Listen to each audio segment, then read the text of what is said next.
The sound of dirt hitting my father's casket should have been the worst thing I heard today. It wasn't. That honor belongs to my husband's whispered ultimatum, delivered between clenched teeth while he gripped my elbow too tight. Either we move in with my parents, or I'm filing for divorce. I'm Willow, and this is how my marriage died on the same day we buried my father. The funeral crowd had thinned to just family now, if you could call Jake's parents that anymore. Martha stood across the grave, her vulture-like stare boring into me while Henry hovered at her shoulder like a shadow. They'd been circling closer all afternoon, probably rehearsing their practice speeches about family duty and doing what's best. "You're hurting me," I said, trying to pull away from Jake's grip. He loosened his hold but didn't let go. "This isn't a negotiation, Willow. Dad's retiring next month. They need us. My father's body isn't even cold." "Exactly. You're emotional. You're not thinking clearly about what's best for everyone." I stared at the fresh dirt, fighting the urge to laugh. Or scream. Or both. What's best for everyone? Or what's best for your mother? Don't start with that again. Jake's voice carried that familiar warning tone, the one that usually made me back down. Mom and Dad have given us everything. The least we can do is help them transition into retirement. Samuel, my father's oldest friend, approached slowly from the cemetery path. His presence was like a lifeline, and Jake's grip finally fell away. Martha's eyes narrowed at the interruption. "Willow, dear," Samuel said, his weathered face creased with genuine concern. "Your father would have wanted you to take some time. Process things." "We're family," Martha cut in, gliding forward. "We'll help her process. Won't we, Jake?" I watched my husband nod, the same way he always did when his mother spoke. 15 years of marriage, and I'd never seen him refuse her anything. The weight of my father's estate papers felt heavy in my purse, papers Jake didn't know about yet. Papers that would change everything. "I need to go," I said, my voice steadier than I felt. "I have things to arrange at the house." "Our house," Jake corrected. "And it's too big for one person. Mom and Dad's place makes more sense." I said I need to go. Samuel touched my shoulder. "I'll drive you." "She's fine," Jake snapped. "I'll take my wife home." "Actually," I said, "I'm not fine. And I'm not going anywhere with you right now." Martha gasped, perfectly timed for maximum dramatic effect. "Jake, darling, you see how she's acting? This is exactly why she needs us." I turned away, Samuel falling into step beside me. Behind us, I could hear Martha's voice rising. Could practically see Jake's face reddening with that specific shade of embarrassment his mother always managed to produce. "You can't just walk away from family," Martha called after me. But I could. I was. The truth hit me halfway to Samuel's car. I'd been walking away from myself for 15 years, one small step at a time. Letting Jake's family reshape me into their idea of a proper wife. Watching my own dreams fade like old photographs. Not anymore. Samuel opened the car door, and I slid inside, my hands shaking as I buckled the seatbelt. Through the windshield, I could see Jake and his parents huddled together, 3 heads bent in conversation. Planning their next move, no doubt.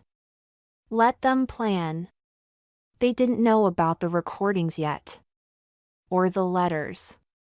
Or the truth about what my father had discovered before he died. They had no idea what was coming.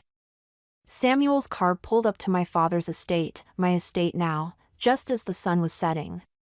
The old Victorian shadow stretched across the lawn like a warning. Jake's Mercedes already sat in the driveway, a sleek reminder that I couldn't avoid what was coming. You don't have to go in alone, Samuel said, his hand still gripping the steering wheel. Actually, I do. I gathered my purse, feeling the weight of the estate papers inside. But thank you. For everything. The front door opened before I reached it. Jake stood there, jacket off, sleeves rolled up like he was ready for battle. Behind him, I could hear Martha's voice floating from the kitchen, probably already reorganizing my cabinets. Nice of you to finally join us, Jake said, stepping aside to let me pass. Mom's making dinner. In my kitchen. Our kitchen, Willow. And she's trying to help. I moved past him, the familiar scent of Martha's signature pot roast hitting me like a slap. She'd cooked the same meal for every major event in our married life, birthdays, anniversaries, the day Jake made partner at his firm. Now here it was again, on the day we buried my father. There you are. Martha's voice carried that artificial brightness she reserved for public performances. She stood at my counter, wearing an apron I'd never seen before, probably brought from her own house. Henry, look who finally made it home. My father-in-law barely glanced up from his phone, mumbling something that might have been a greeting. I'm not hungry, I said, heading for the stairs. Jake caught my arm. Mom went to all this trouble. Let her go, darling, Martha cut in, her knife clicking against the cutting board. She's grieving. Though I do wish she'd consider how her behavior affects others. I jerked away from Jake's grip, taking the stairs two at a time. Behind me, I heard Martha's stage whisper, "You see what I mean? This is exactly why she needs us here."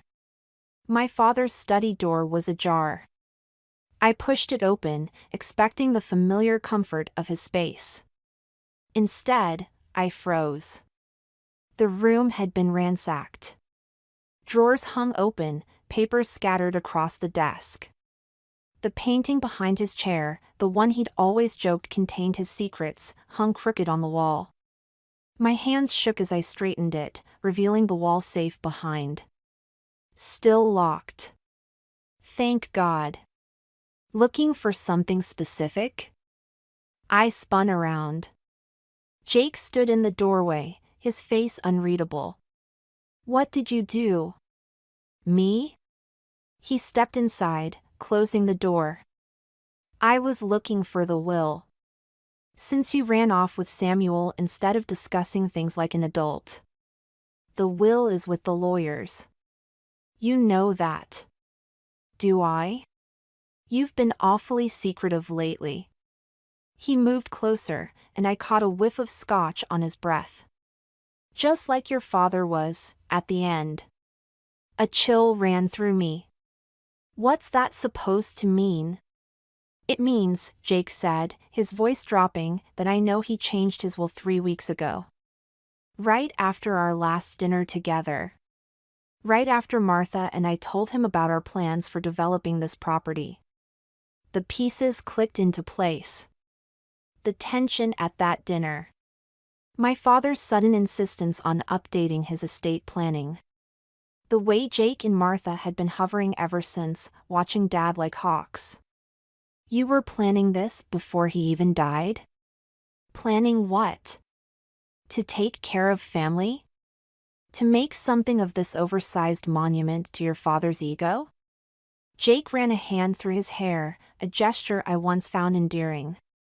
Your father was sick, Willow. He wasn't thinking clearly.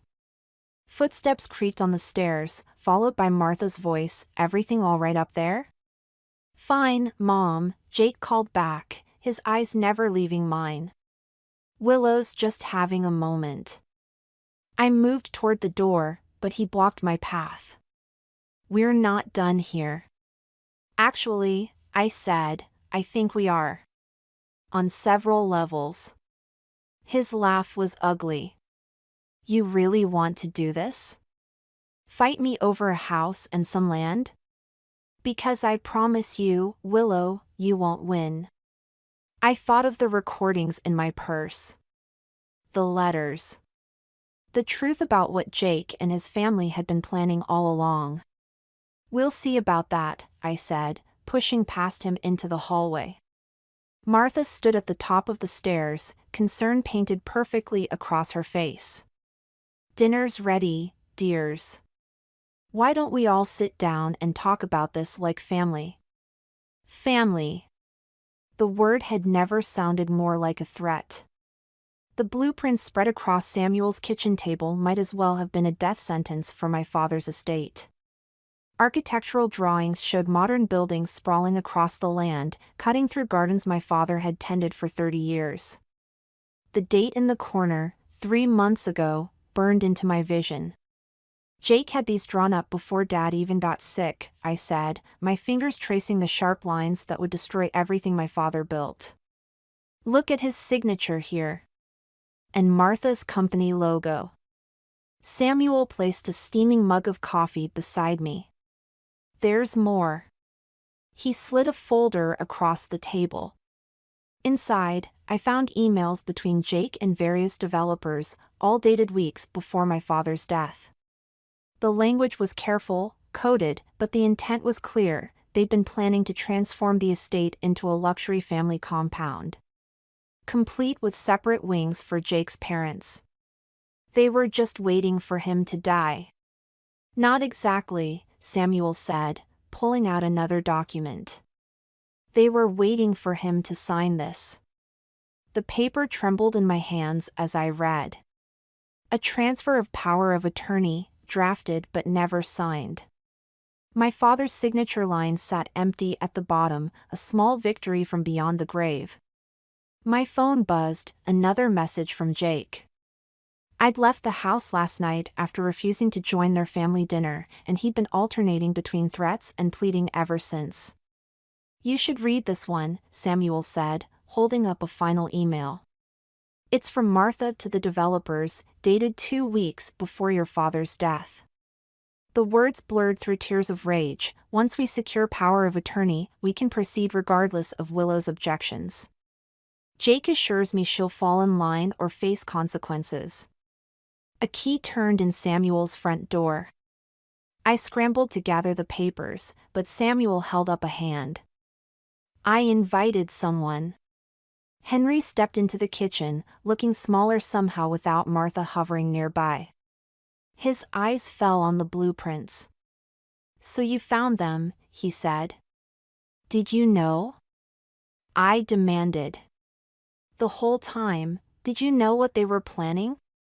He sank into a chair, suddenly every bit his 62 years. "Martha said it was for the best. That we'd all be together, like a real family should be. By destroying my father's home? Your father." Henry's laugh was bitter. "Do you know what Martha called him? The obstacle." Every night, planning and plotting, while I sat there watching my wife and son turn into people I didn't recognize. My phone buzzed again. Jake's message flashed across the screen. "Mom's lawyers are ready.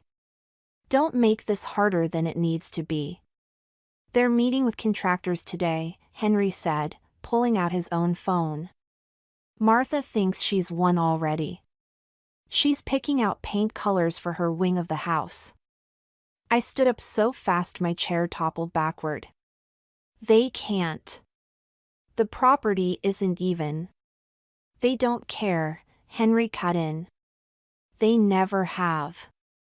It's always been about control. Martha's control. And Jake." He shook his head. "Jake never learned to say no to her." Samuel touched my arm. "Show him." I pulled out my father's last letter from my purse, the one I'd found in the safe after Jake's failed search.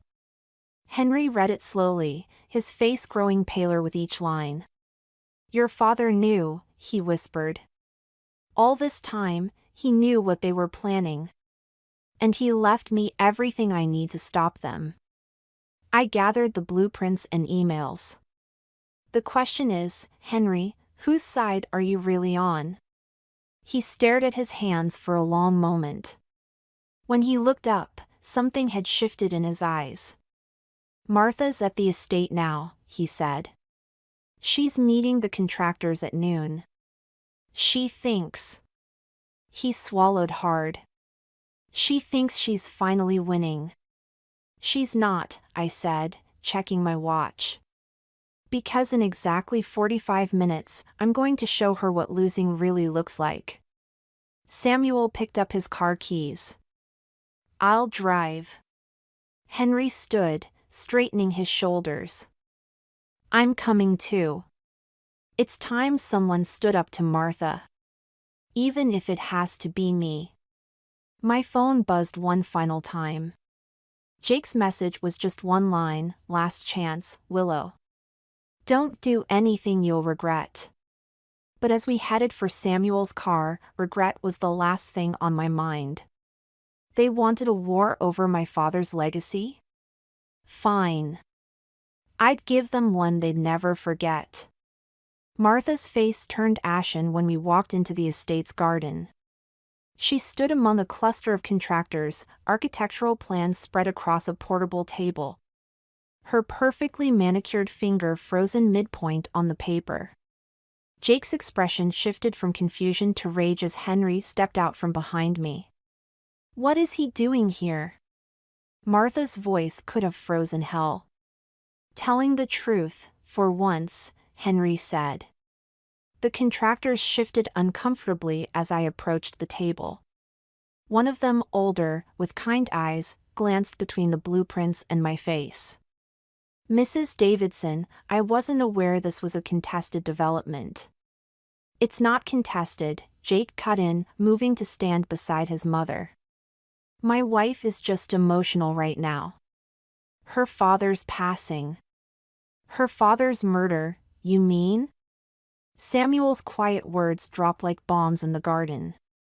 Martha's clipboard clattered to the ground. Jake went still. "What did you say?" His voice was dangerous, low. "I pulled out my father's last letter, along with the medical reports we'd found hidden in his safe. Dad knew about the development plans. He also knew about the sleeping pills Martha had been slipping into his evening tea. Convenient timing, wasn't it? His sudden decline just when you needed him to sign over power of attorney? That's ridiculous," Martha snapped, but her hands were shaking. "Henry, tell them how ridiculous this is." "I found the pills in your purse, Martha." Henry's voice cracked. 3 days before he died. I told myself I was imagining things. That you wouldn't. That our son wouldn't. The contractors were already packing up, murmuring apologies and quick exits. The older one paused beside me, pressing his card into my hand. "Call us when this is sorted, Mrs. Davidson." "Legally sorted." Jake grabbed my arm as I tried to follow them. "You're making a mistake." "The mistake was thinking you ever loved me more than your mother's approval." I jerked away from him. "The police are already reviewing the evidence. They're very interested in Martha's monthly prescriptions for sleeping medication. And the timing of your development plans. You wouldn't dare." Martha's perfect facade cracked. "After everything we've done for you." "Done for me?" The laugh that escaped me didn't sound like my own. "You mean like systematically isolating me from my friends? Criticizing every decision I made? Planning to destroy my father's legacy while he was still alive?" "We were trying to help," Jake insisted, but his eyes darted to the medical reports in my hand. "Mom just wanted what was best for everyone." "Best for everyone?" Henry's voice rose. "Our son is facing possible conspiracy charges because you couldn't wait a few more months for a legal inheritance? Because you had to control everything, everyone, all the time?" Martha turned on him, teeth bared. "Don't you dare turn on me now. Everything I did for this family." "No." I held up my phone, recording app running. Everything you did for yourself. And now everyone's going to know exactly what kind of person you are. Jake lunged for the phone, but Samuel stepped between us. In the distance, sirens wailed. "That'll be Detective Morris," Samuel said quietly. "He's very interested in speaking with all of you." Martha's composure shattered completely. "Jake, do something." But Jake just stood there, looking lost, like a puppet whose strings had been cut. For the first time, I saw him clearly, not as my husband or Martha's son, but as a hollow man who'd never had the courage to be himself. "It's over," I said, watching police cars turn into the driveway. "The estate stays as it is.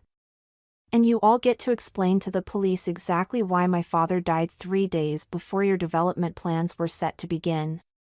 "You'll regret this," Martha hissed, but her eyes were wild with fear.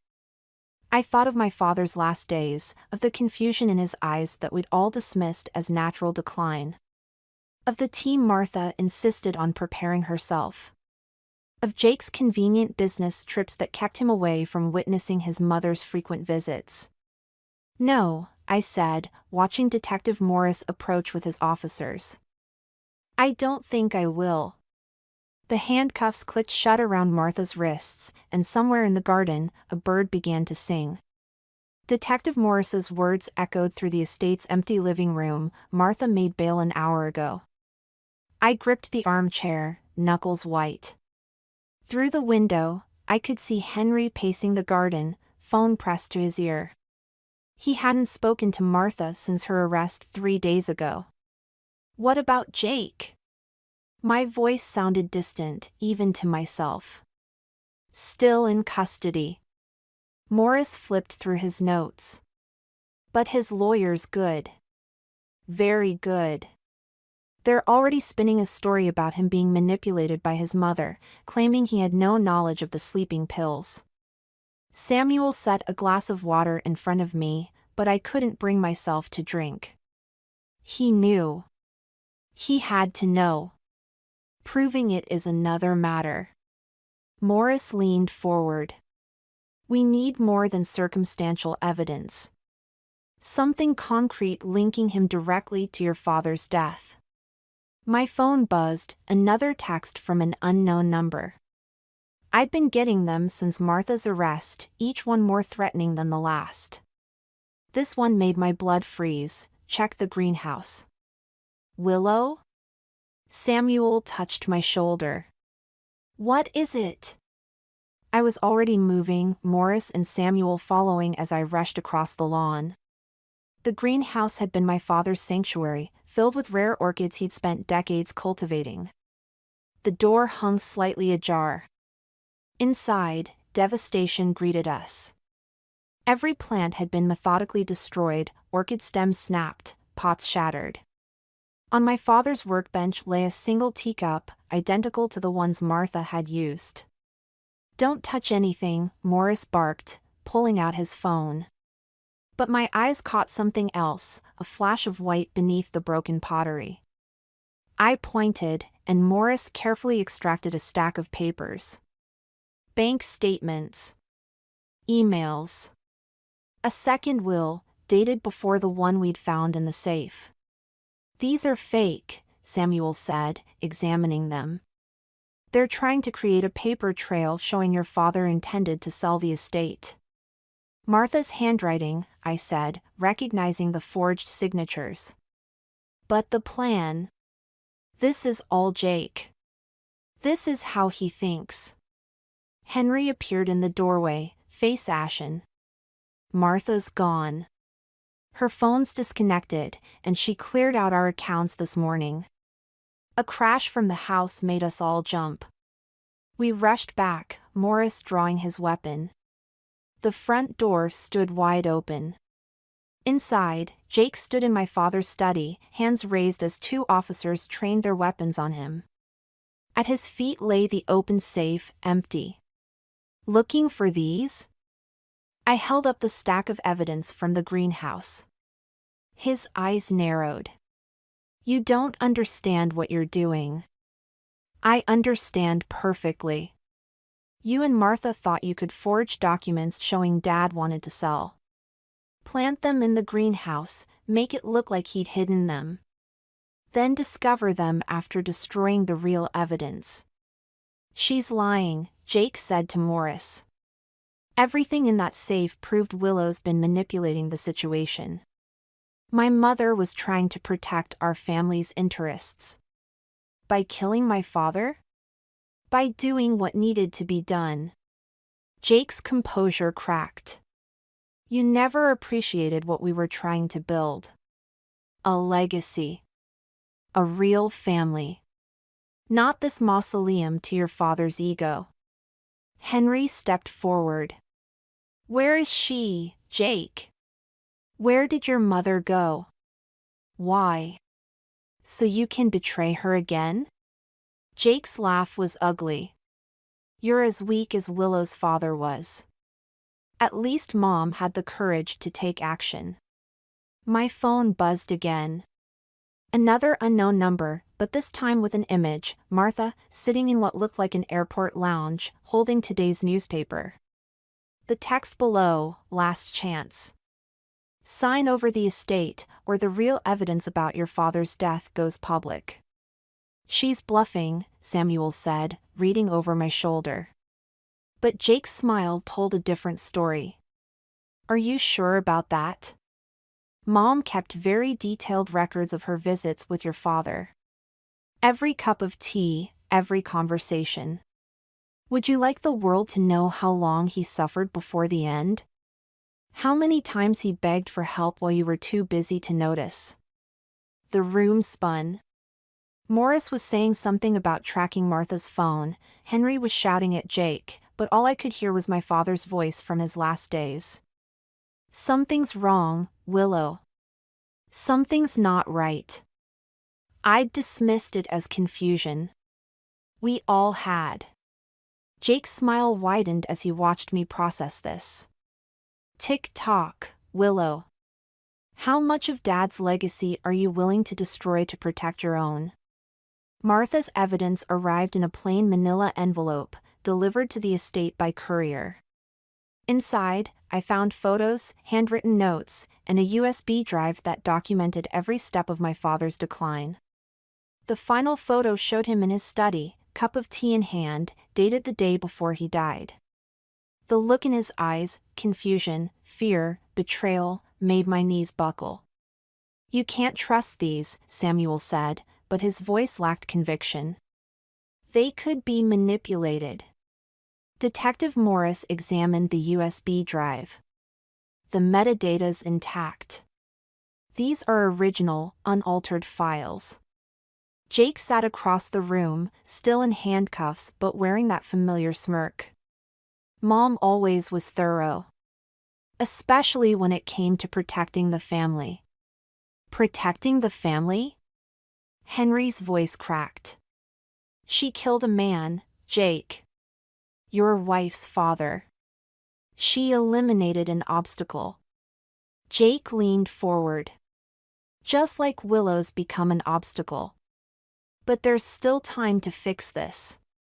Sign over the estate and everything goes away. The evidence, the investigation, all of it. Morris's phone buzzed. He stepped away to take the call, then returned looking grim. Martha's been spotted boarding a private plane to a non-extradition country. We're trying to ground it, but... Too late, Jake said. She's probably already in international airspace. Tick-tock, Willow. Once she releases those files to the media, your father's legacy becomes a scandal. Every newspaper, every TV station will run stories about the confused old man who died under suspicious circumstances while his daughter was too busy to notice. My hands shook as I lifted another photo from the envelope. Dad in his garden, looking lost among his beloved orchids. Martha's handwriting on the back, day 47, increased dosage. Subject showing signs of severe confusion. Subject, I whispered. She documented his murder like a science experiment. She documented your negligence, Jake corrected. The devoted mother-in-law who tried to warn you something was wrong. Who stepped in to care for him while you focused on your career. The grieving widow who noticed his decline but couldn't convince his daughter to pay attention. Samuel grabbed my arm as I lurched toward Jake. He's baiting you. The papers are ready, Jake continued. One signature and this all disappears. Mom releases a statement about a misunderstanding, returns to help manage the estate development. Your father's reputation stays intact. Everyone wins. Everyone except Dad. He's dead, Willow. But you're not. Think about your future. About the scandal this will cause. About how people will look at you, wondering if you knew all along what was happening to him. Morris cleared his throat. The planes cleared U.S. airspace. We've notified Interpol, but nothing will stick, Jake finished. Not without creating a media circus that destroys everything your father built. Is that what you want? To turn his legacy into a true crime podcast? I looked around the study, at the books Dad loved, the photos of us together, the garden visible through the window. Everything he'd built, everything he'd loved, tainted by Martha's methodical documentation of his murder. Time's running out, Jake said softly. Mom's given you 1 hour to decide. After that, the files go public. Every detail, every photo, every moment of his suffering. Is your revenge worth destroying his memory? Henry stepped forward. There has to be another way. There isn't. Jake's smile was triumphant. Mom made sure of that. She always does. My phone buzzed, another message from Martha. A video this time, showing Dad in his final days, confused and afraid, calling out for me while Martha's voice soothed him with promises to help. I'll need to see the papers, I said quietly. Willow, no, Samuel protested. But I was already reaching for the document Jake's lawyer had delivered. The estate transfer agreement that would give them everything they wanted. Everything they'd killed for. Smart girl, Jake said. I knew you'd make the right choice. I lifted the pen, feeling its weight like a coffin nail. In the garden, the last of Dad's orchids swayed in the breeze, survivors of Martha's destruction. Soon they'd be gone too, replaced by whatever monument to greed Jake and his mother planned to build. Just sign, Jake urged. End this nightmare. The pen hovered over the signature line as Martha's final text arrived, time's up. Choose wisely. The pen never touched the paper.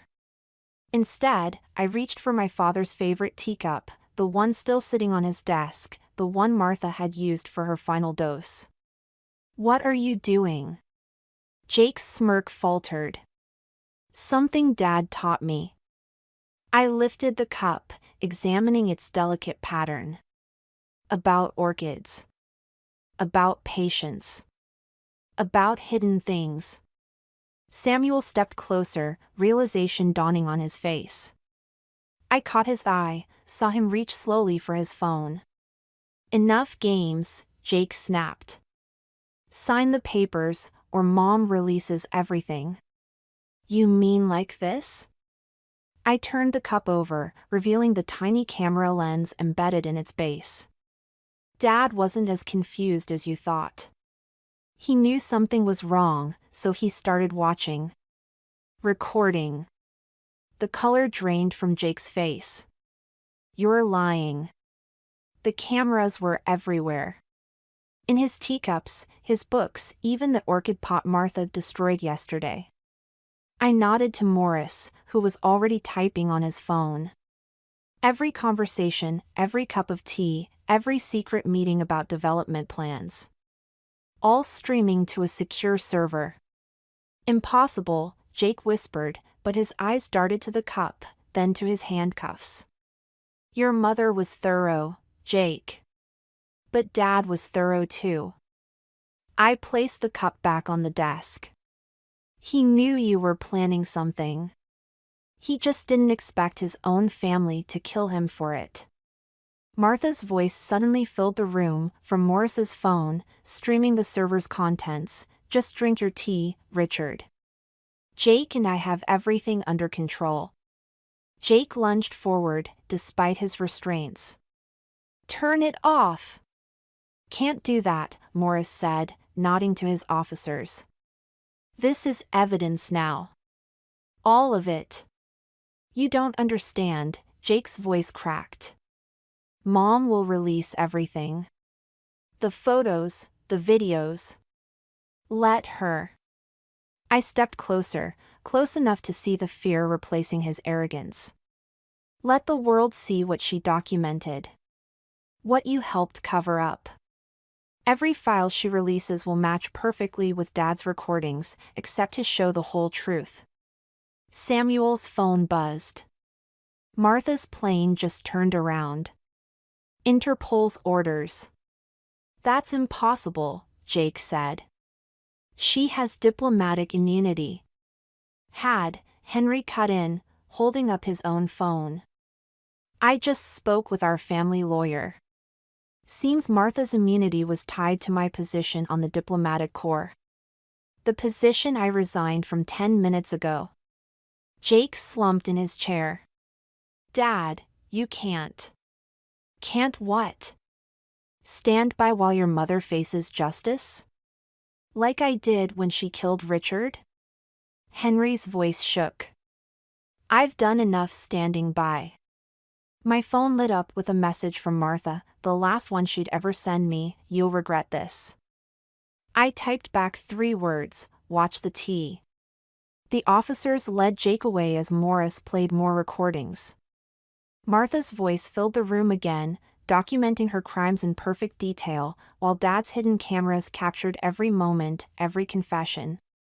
Every calculated move. The orchids, Samuel said softly.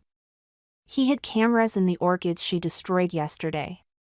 She thought she was destroying evidence, I replied. She was actually preserving it. Every broken pot released another memory card. Your father, Henry's voice cracked. He knew? He suspected. That's why he changed his will, why he left everything in trust. I picked up the estate transfer papers, tearing them slowly in half. He made sure Martha and Jake could never touch it, no matter what happened to him. Morris ended the playback. We'll need your testimony. You'll have it. Every detail. I looked around the study, at the home Martha had tried to steal, at the legacy she tried to destroy. Let her release her evidence. Let everyone see exactly what kind of person she is. Samuel touched my shoulder. Richard would be proud. No, I said, watching Jake's police escort disappear down the driveway. He'd be heartbroken. But he'd understand. In the garden, through the study window, I could see the surviving orchids swaying in the breeze. Dad's final witnesses, keeping their secrets safe until the moment of truth. Just like he taught me. The verdict came down like thunder in the quiet courtroom. Martha's face remained stone still as the judge read out her sentence, but her hands trembled, rattling her handcuffs. Jake wouldn't look at me, wouldn't look at anyone. His earlier bravado dissolved into something smaller, more fragile. Henry sat beside me, shoulders bowed but steady. He testified against them both, his quiet voice carrying more weight than Martha's theatrical protests or Jake's rehearsed excuses. Outside, reporters waited with their questions about justice and closure, about healing and moving forward. They didn't understand. Some wounds don't heal, they just become part of who you are. Back at the estate, I found Samuel in the greenhouse, carefully tending the surviving orchids. New growth had emerged from the broken stems, tiny green shoots reaching toward the light. "Your father's last letter," he said, holding out a weathered envelope. "He asked me to wait until after the trial." The paper felt warm, alive somehow. Inside, I found a single page covered in Dad's familiar scrawl. "My dearest Willow. If you're reading this, then the worst has happened, and you've discovered the truth about Martha and Jake. I'm sorry for the burden I've placed on you, for the choice I made in documenting everything instead of confronting them directly. But I knew they'd never stop, never be satisfied until they'd taken everything. The cameras weren't just about gathering evidence. They were about teaching you one last lesson, that truth, like the orchids we loved, requires patience, careful tending, and the courage to wait for the right moment to bloom. I've left you more than just the estate. I've left you the strength I always saw in you, even when you couldn't see it yourself. The strength to stand alone, to face hard truths, to protect what matters most." In the greenhouse, behind the broken pottery and Martha's destruction, you'll find something I've been working on. A new hybrid orchid, years in the development. I've named it Willow's Justice, because like you, it thrives not in spite of adversity, but because of it. Plant it. Watch it grow.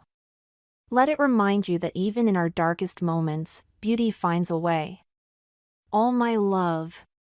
Dad. Samuel touched my shoulder. "There's something else you should see." He led me to the back of the greenhouse, where a single pot sat hidden behind the wreckage. Inside, a stunning orchid bloomed, petals white as truth, streaked with veins of deep purple like justice finally served. He finished it just before. Samuel's voice trailed off. "The genetics are completely unique. It's officially registered with the Royal Horticultural Society. Your father's final legacy, and yours." My phone buzzed, a message from Detective Morris. Martha's private plane had been seized, her offshore accounts frozen. Jake's law firm had stripped his name from their partnership. Their carefully constructed world was crumbling, one piece at a time. I switched off the phone. "Help me clean up this mess?" I asked Samuel, gesturing to the broken pots and scattered soil. He smiled, understanding what I wasn't saying.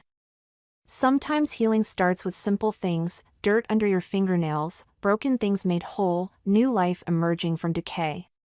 We worked in comfortable silence, clearing debris and salvaging what we could.